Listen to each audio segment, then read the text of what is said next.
Pigeon stretch, high elevation, rear leg extensions. The pigeon stretch is a hip mobility exercise that targets hip external rotation, hip internal rotation, and hip extension. The pigeon stretch is a useful mobility drill to improve the gymnastics pike, pancake, and front splits. However, a lot of people perform this stretch incorrectly and therefore don't get the best results. The high elevated pigeon stretch is a good starting point for most people, as the elevation makes the exercise much easier. As mobility improves, you can start to lower the elevation and move closer to the floor.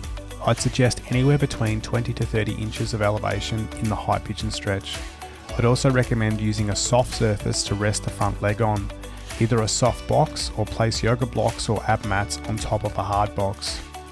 It's best to place the front foot on the box and then externally rotate the hip to lower the outside edge of the shin down onto the box. As you move the front leg into position, you also need to shuffle the rear foot back to bring the hips down. The hips will sit horizontally aligned with the height of the front shin. Notice that the front knee is bent at 90 degrees. This is an essential part of the pigeon stretch.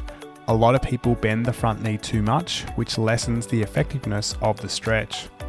Also, note that the torso is upright.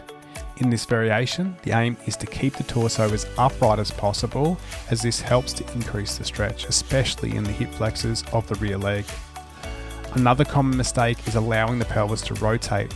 You want to keep the pelvis square to the box. Often, the hip of the rear leg is slightly behind the hip of the front leg, so you need to push the hip of the rear leg forward.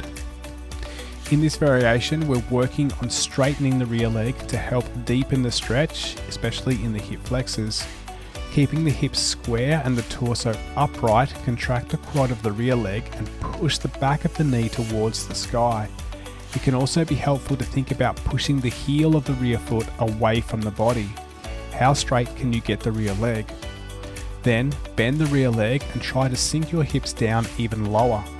You might also be able to walk the rear foot back slightly as hip mobility improves during subsequent leg extensions.